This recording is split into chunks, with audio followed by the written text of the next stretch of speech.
પ્રેમ ના વાળી ઉપજે, પ્રેમ ના હાટ બિકાર, રાજા પ્રજા જેહી ચાહે આશીષ દઈને લઈ જા। પ્રેમ પ્રેમ સબ કોઈ કહે, પણ પ્રેમ ન જાને કોઈ, સ્વાર્થ રહિત નિડર રહે, પ્રેમ વિના જો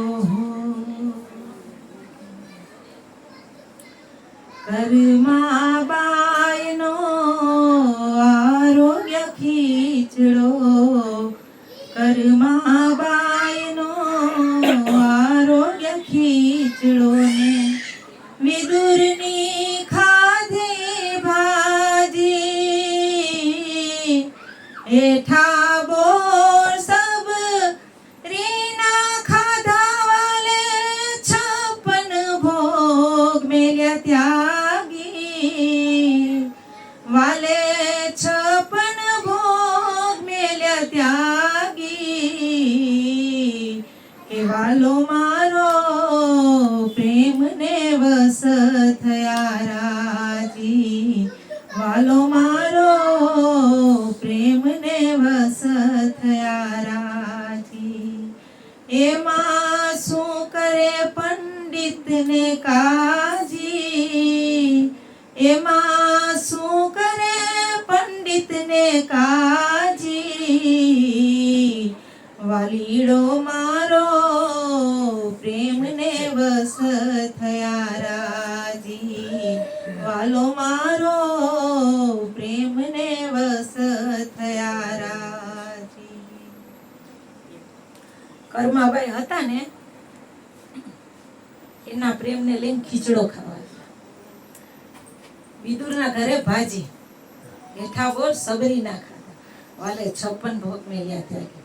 ત્યારે દુર્યોધન ના ઘરે પોતે શાંતિ દૂત થઈને આવ્યા હતા ને ભગવાન, ત્યારે દુર્યોધને કીધું, ભગવાન મેં અહીંયા તમારી માટે જમણવાર બધી તૈયારી કરી રાખી, તો તમારે અહીંયા જમવું। પણ વિદુરને ઘેરે ભગવાનને જાવું હતું કે હું આજે વિદુર કાકાના ઘરે જઈશ, તમારે અહીંયા નહીં, શાંતિ દૂત થઈને આવ્યા ને એટલે મારે તમારા ઘરે ન જવાય। એટલે કર્માબાઈના ઘરે ખીચડો ખાધો પ્રેમથી, વિદુરના ઘરે ભાજી ખાધી, અને હેઠા બોર આપણે બધા રામાયણની અંદર જાણીએ છીએ કે આપણે એમને સામાન્ય માણસ માણસનું હેઠું ખાઈ નથી શકતા। ઘણા પ્રેમી હોય તો ખાઈ લે, પ્રેમી હોય ને એને જ્ઞાનીને મળી જાય, પ્રેમીને ન મળે। એટલે સબરીબાઈ રહ્યા ને, એના હેઠા બોર રહ્યા ને લક્ષ્મણ નાખી દેતા હતા, પણ રામ ભગવાન છે ને ખાઈ જતા। રામજીનું ધ્યાન હતું કે લક્ષ્મણ છે ને હેઠા બોર ખાતો નથી, નાખી દે। પણ જ્યારે એને ઇન્દ્રજીતનું બાણ વાગ્યું ને, ત્યારે એના માટે જે જડીબુટી મંગાવવામાં આવી હતી ને, એ ઠળિયાની જે જડીબુટી ઉગી હતી ને, એ જ એને ત્યારે કામ આવી, ત્યારે એ જ એને જડીબુટી એને કામ આવી। અને આજે નહીં તો કાલે પણ એને હેઠા બોરનું ખાવું પડ્યું। એટલે કોને લઈને તો કે પ્રેમ ને। વિદુર ને ઘેર શ્રી કૃષ્ણ પધાર્યા, વિદુર ને ઘેર શ્રી કૃષ્ણ પધાર્યા ને કેળા લાવ્યા તા માંગી, ગર્ભ કાઢીને છાલ ખવડાવી વાલે તો એને જોયું જાગી, વાલે તો એને જોયું જાગી, કે વાલો મારો પ્રેમ ને વસ થયા રાજી, વાલો મારો પ્રેમ ને વસ થયા રાજી। વિદુર કાકાના ઘરે જવા માટે જ્યારે દ્વારકાથી રથ લઈને હસ્તિનાપુર આવતા હતા કૃષ્ણ ભગવાન, એટલે વિદુરજીને ખબર પડી ગઈ કે હસ્તિનાપુરમાં કૃષ્ણ ભગવાન આવે છે, દ્વારકાધીશ આવે છે રથ. એટલે સુલભાને કીધું કે સુલભા હાલ આજે છે ને આપણો દ્વારકાધીશ આવી રહ્યો. તો કે અરે પ્રભુ તમે એમ કહો કે હાલ, પણ આટલી પબ્લિકની અંદર આપણી સામે એની નજર જાહે. સુલભા કહે છે કે હસ્તિનાપુરની પબ્લિક, પ્રધાનમંત્રી આવતો હોય તેને જોવા માટે કેટલી પબ્લિક હોય, તો આ તો પ્રધાનમંત્રી છે, આ તો આખા વિશ્વનો શહેનશાહ એમ. તો કે એની આપણી ઉપર દ્રષ્ટિ જાય કે ના જાય? આપણી તો દ્રષ્ટિ એની ઉપર હશે ને, એની દ્રષ્ટિ આપણી ઉપર જાય કે ન જાય, પણ આપણી તો એની ઉપર હશે ને. તું હાલ. એટલે સુલભા ને વિદુર બહુ આગે ઉભા છે અને રથમાં ભગવાન હાલ્યા જાય છે. બધા એને ફૂલ ને હાર ને અબીલ ગુલાલ ને ઉડાડે ને ભગવાનના દર્શન કરે છે, પણ ભગવાનની દ્રષ્ટિ છે ને એ ખાલી સુલભા ને વિદુર ઉપર પડી. મારો બાપ. એટલે સુલભા રહી ને એની આંખમાંથી આંવણા નીકળી ગયા. કરે પ્રભુ, આપણી દ્રષ્ટિ તો બધી એની ઉપર છે જ, પણ જ્યારે એની દ્રષ્ટિ આપણી ઉપર પડી જાય ને ત્યારે બેડો પાર. એટલે સુલભાની સામે જ્યારે વિદુરની સામે ને દ્રષ્ટિ ગઈ ને કૃષ્ણ ભગવાનની, એટલે સુલભા ભાન ભૂલી ગઈ ને ઢળી પડ્યા. એટલે વિદુરજીએ કીધું શું થયું, પણ કાંઈ બોલી ના આવ્યા. ઘરે આવ્યા. ઘરે આવતા રહે એટલે બીજે દિવસે ભગવાને ત્યાં ગયા અને બાયણું ખખડાયું. વિદુરના નારી સુલભા નાવા ગયા હતા. વિદુરજી ઘરે નહોતા એટલે ખખડાયું. એટલે એ પોતે કાંઈ બોલ્યા નહીં, પણ ખાલી એટલું જ બોલ્યા કે કાકી હું આવ્યો છું. ખાલી એટલું જ બોલ્યા, કાકી હું આવ્યો છું. એટલે સુલભા જે હાલતમાં હતા ને એ હાલતમાં નીકળી ગયા બાયણે અને દરવાજા ખોલીને. હવે જેને આ પૂતળા બનાવ્યા છે એની સામે હું સુલભાને એને કઈ શરમ એમ. જેને આ પૂતળા બનાવ્યા છે માટીના, એ સુલભા છે ને ભાન ભૂલી ગઈ, હું કઈ હાલતમાં છું, કઈ હાલતમાં નથી. અને સીધા એમને પોતે કૃષ્ણ ભગવાનની સામે વયા ગયા. કાકી મને ભૂખ લાગી છે, આવો બેઠો. બેઠાડી, હાથ પકડાવી અને પોતે બેઠાડી. કેળા લઈ આવ્યા હતા, એ કેળા લઈ અને ગર્ભ છે એ નીચે નાખે છે અને છાલ ખવડાવે છે. એટલે કીધું ગર્ભ કાઢીને છાલ ખવડાવી તો એ વાલે જોયું ને જાગી કે વાલો મારો પ્રેમ ને વસ્ત્યા રાજી. આપણે કદાચ આ ભાઈને ને આ ભાઈને હું બોલાવું તો હું કેમાં પડી, હું આસ્થા સાસ્તામાં પડ્યું, હારું પાથરું આ તે, પણ આવી ગયા ને ઉભા રહેજો જીરીક વાર, હું આ પાથરી દઉં, ઓલું પાથરી દઉં. આપણી સ્થિતિ નથી બનતી. ત્યારે સુલભાએ કાંઈ જોયું નહીં, કોઈ વસ્તુ જોઈ નહીં, કઈ હાલતમાં છે એ જોયું નહીં, પણ એકી તટે ખાલી કૃષ્ણની આંખ આમું જોઈ રહ્યા. બેહાડા ગર્ભ કાઢીને એની આંખ આમું જોઈએ રાખે છે અને છાલ છે તે ખવડાવે છે અને ગર્ભ નીચે નાખે છે. એટલી વારમાં વિદુરજી આવી ગયા, રાડ પાડી દીધી. સુલભા તું આ શું કરે? તઈ એને ખબર પડી, તઈ પોતે આભા બની ગયા, તને ખબર પડી કે હું શું કરું છું.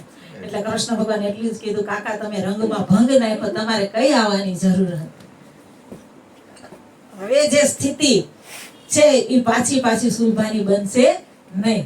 જે પેલા હતી ને એ હવે લાખ ચાહે તો નહીં બને, કારણ કે એક પલ હોય, એક પલની અંદર એ બધી વસ્તુ ઘટિત થાય છે. બાકી બનાવવા ચાહે ને તો એવી સ્થિતિ પાછી બનતી નથી, કારણ કે પલ એવી આવી જાય ને એમાં આ બધી ઘટના ઘટી જાય છે. કારણ કે ઓલો પૂછીને નથી આવતો કોઈ દી. અરુણભાઈ કીધું, અરુણભાઈ મને કીધું તો ઓળખી લેજે. એક સેકન્ડ બોલું વચ્ચે. બોલું 1 મિનિટ. કાલે ગુરુ કૃપાથી જો ગોપી છે ને, આ ગોપી છે ને, જ્યાં સુધી એક વસ્તુ યાદ રાખજો, મનુષ્ય જીવનમાં જ્યાં સુધી દેહ ભાવ નહીં છૂટે ને ત્યાં સુધી પરમ સ્થિતિ નહીં આવે. તન અને મનની સુધી જ્યારે ભૂલશો પાનભાઈ ત્યારે અરસ મળશે એકતા. હવે દેહ ભાવ ભૂલવા માટે શંકર ભગવાન હતા ને, શંકર ભગવાન એને રાસમાં જવું હતું. તો રાસમાં જવું હતું ને તેને ગોપી બનવું પડ્યું. એમાં કાલે કેવું થયું, કાલના ફોટા જજો કદાચ આવ્યા હોય તો મૂક્યા. કાલે કેવું થયું, બેઠા હતા એમાં ઓલી હેતર નહીં ને ઈ ઓલા ઈ કે મંજુબેન ને કે ક્યાં ગયા મંજુબેન ને કે તમને માળા રોકું એટલે ઓલા માળા લઈ આવી છે એટલે એને માળા પહેરાવી તો અમે બેઠા હતા મંજુબેન ને હું નામ તો એને એમ થયું લાઈ કે તને માળા રોપી દઉં અને હું તો બેઠો તો કાંઈ ન મળે એમને શાંતિ મેં તો રોપી દે ને માળા કીધું તો કે માળા રોપ મેં તો એમ માળા ખાલી રોપી દે તો આ કે તને બહુ બનાવી છે ઈ કે ગોપી બનાવી છે કે તને તો કાયદેસર અહીંયા પીર તાણી અહીંયા પીર તાણી અહીંયા પીર તાણી આ બધે અહીંયા ઓલી વહુને કેમ કરે ગોપીને કેમ તૈયાર કરે એમ ગોપી બનાવી શણગાર આખો હાડી પહેરાવી સાડી સાડી પહેરાવીને જો તો ને તો એક જણાનો મને ફોન આવ્યો મને કે ઓલી ગોપી કાળી કી હતી એને મારે જોઈ હતી મેં કીધું કોકની ગોપી ન લેવાય કીધું તો કે મારી ઘરવાળીને કાઢી મૂકો ઈ ગોપી મારે જોઈ છે ઈ કે તો બેડો પાર થઈ જાય અને બધે કામ કર તારી ઘરવાળીને કાઢી ન મૂકતો અને ઈ ગોપી એક કહેવાનો અર્થ શું છે કે આ વિશ્વના જેટલા મહાપુરુષો રહ્યા ને જેટલા સંતો રહ્યા ને કોઈ પણ રહ્યા ને એને ગોપી બનવું પડે એટલે આને કીધું ને કે એ પલ વાત મેં હું કામ વચ્ચેથી માઇક લીધી ઈ કે ઈ પલ આવે છે પણ મને ખબર નથી આ બનવાનું છે હાડી એટલે કેવી હાડી પહેરાવી ખબર છે તું જોજે ઈ તને એમ લાગે કે આમ કાયદેસર અને મને આને હાથમાં વીંટી અહીંયા ઓડું પગમાં ઝાંઝર અને કહેવાનું મતલબ છે એની ઈ કરવાથી નથી થયું મેં કઈ કર્યું નથી કે ઓને કઈ ખબર નથી કે આ કરે છે ફોટા કાલ નથી દેખાડે હા એમ આની દે અને તમે આપી દેજો અરે જો જગત જો હે ને એને જેને જેવો ભાવ હોય છે ને એવું જોહે એવું દર્શન કરશે પણ મને ખબર હતી કે હું ગોપી બનું છું અને જ્યાં સુધી શંકર ભગવાન હતા ને શંકર ભગવાન એને રાતમાં જવું હતું તે ગોપી બનવું અને ગોપી એટલે શું ખબર છે તમને ગોપીનો અર્થ થાય સ્ત્રી અને પુરુષ બેય થી ઉપર ઉઠેલી હોય ને એનું નામ ગોપી ભાવ મટાડી અરે મારો બાપ ચાલુ રાખ ના મારે કઈ નથી બોલું તું બોલ વાલો મારો પ્રેમ ને મસ્તી રાજી એટલે બતાવે આપણને દેહ દેખાય છે પણ અંદર જે ચેતન હતું ને ઋષિ મુનિઓ હતા કોઈ સ્ત્રી પુરુષ નહોતા ગોપી છે ને એ તમે વિચાર તો કરો મને હમણાં છે ને મારે થઈ ઓલો જોવાઈ ગયો મારાથી છે ને હમણાં ગુરુ કૃપાથી એકવાર ઇસ્કોન ના એક બેન ને જોવાઈ ગયા તો ઇસ્કોન ના બેન હતા ને અહીંયા તિલક કરી ઈ કે તમે ઈ કે બરસાનામાં કે વૃંદાવનમાં જાઓ તો રાધા સિવાય કઈ બોલાય નહીં કે હું કામ ખબર મને તો ખબર નહોતી એટલી બધી રાધે જ બોલાય અહીંયા બધાને ખબર પણ કે રાધે એટલા માટે બોલાય છે કે જેટલી ગોપીઓ રહી ને એ કૃષ્ણ પરમાત્મા વૃંદાવન ગોકુળ મથુરા ગયા ને વૃંદાવન છોડી એટલે બધી ગોપીની અવસ્થા એકદમ ઓલી થઈ ગઈ એટલે કોઈ કૃષ્ણ બોલે ને એટલે શરીર છૂટી જાય ખાલી કૃષ્ણ બોલે ને કૃષ્ણ એટલે શરીર છૂટી જાય ખરેખર આવો પ્રેમ છે ક્યાંય ગમે એ નામ લ્યો છૂટ ઘરવાળીનું નામ લ્યો તો છૂટ ઘરવાળાનું નામ લ્યો તો છૂટ ગુરુનું નામ લ્યો તો છૂટ આ બબુડિયાનું નામ લ્યો તો છૂટ તમે ગમે એનું નામ લ્યો અને તમને વિશ્વમાં જે વાલું હોય ને એનું નામ લ્યો શરીર છૂટી જાય નામ લેવાથી કે સાંભળવાથી એવડો પ્રેમ કરી જેટલી ગોપીઓ અને રાધા બધાયનું ખાલી કૃષ્ણ એવું નામ સાંભળે ને એ દેહ છૂટી જાય સીધી પરમ તત્વમાં મને એવડો પ્રેમ નથી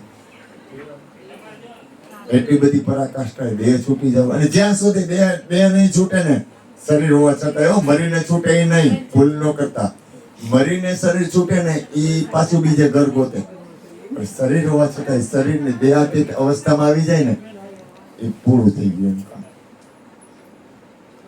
જેટલા મહાપુરુષો બન્યા જે કોઈ મહાપુરુષો બન્યા કોઈ પણ સંત કોઈ પણ મહાપુરુષ કોઈ પણ ગુરુ શિષ્યની આ વાત નથી કરતો કોઈ પણ વ્યક્તિ હોય સંસારી હોય ગુરુ હોય શિષ્ય હોય આ માતાજી હોય આ મા હોય ગમે હોય જ્યારે શરીર હોય ને શરીરથી પરની અવસ્થા આવી જાય ને પછી એનું કામ ચાલુ થાય ગુરુ મહારાજે તો કીધું તું શરીર નથી પણ અહીં મને હમણાં હથોડો વાગે ને એટલે હું રાયડું પાડું આ વિશ્વના જેટલા મહાપુરુષો છે ને એ મહાપુરુષો હોય ગોપી હોય ગોપો હોય જ્યાં સુધી શરીરથી પર નથી થવાતું ને ત્યાં સુધી સમજી લેવું ભજન બાકી છે. કોઈ દિવસ જ્ઞાની ન બનવું. કારણ કે એવી રીતે જ્ઞાની બની જાવ તો જ્યારે પરિસ્થિતિ આવશે ને ત્યારે જ્યારે શરીર ઉપર કઈ પીડા આવશે ને અથવા કઈક એવું વાતાવરણ આવશે ને તો રોવા માંડશું. હજી તો આવ્યું નથી, ખબર નથી. કારણ કે ઓલો રહ્યો ને બાપ, એને દુખતી રગ દબાવતા આવડે. તારી કઈ દુખતી રગ છે ને એ દબાવે ને એટલે ફટ રાયડું વાળી પાડવા માંડી. કારણ કે એને ખબર છે દરેકની દુખતી રગ હોય જ. દુખતી રગ દરેકની અંદર હોય. ભૂલ ન કરતા, અહમ ન કરતા. હું ના પાડું, જ્ઞાન નો કહી દે, અહમ ન કરવું. હું તો કઉ છું જ્ઞાની આપણે છે ને બોલવું ને એ અજ્ઞાની જ છે. હા, આ સત્ય બોલું છું હું. કોઈ એમ કે ને કે હું જ્ઞાની છું એટલે સમજી લેવું કે હજી સ્થિતિ નથી. જ્ઞાની હોય ને કોઈ દી કે નહીં હું જ્ઞાની છું, ખોટું પડે. કબીરની સ્થિતિ અલગ છે. કબીર તો આખી કબીરે નથી કીધું દાસ બન્યા હે. કબીર દાસ બન્યા છે. કબીર આવીશ તમે કબીરની વાણી સાંભળજો, દાસ કબીર. તમે આ વિશ્વના જેટલા મહાપુરુષો છે ને જેટલા શહેનશાહોની વાત કરું છું. વિશ્વના કોઈ પણ શહેનશાહી છે ને એને કેમ જ્ઞાનનો દાવો અથવા જ્ઞાનની જ્ઞાન સત્ય છે, શુદ્ધ છે, પવિત્ર છે. જ્ઞાન જેવું શુદ્ધ અને પવિત્ર એકેય વસ્તુ નથી. જ્ઞાન જરૂરી જ છે. આ સમજણ મળે ને પછીની આ સ્થિતિ છે. સમજણ નથી તો વાત અહમના ભાવમાં વયા જાય. એ તો કરતાપણાના ભાવમાં વયા જાય. માલિકીના ભાવમાં વયા. આ માલિકીની ચીજ જ નથી. આ માલિક બનવાની વાત છે જ નહીં. સંદેશો જીવન આ સતલોકનો. ભીમ સાહેબે ભેજો પત્ર લખ્યો ગુરુને પ્રેમનો, તો કે લગ્ન કરીને લેજો. તમે એવી લગ્ની લગાડો. લગ્ન હોય કોઈ દીકરીના દીકરાના તો કેવો ઉત્સાહ હોય. હગાઈ થાય ત્યારથી દોડાદોડી ચાલુ થાય. એ બેટા, હગાઈ થાય ત્યારથી દોડાદોડી ચાલુ થાય. ખાલી કેવી દોડાદોડી ચાલુ થાય. લગ્ન થાય ત્યાં સુધી મા બાપ દીકરી દીકરા કોઈને હક ન હોય.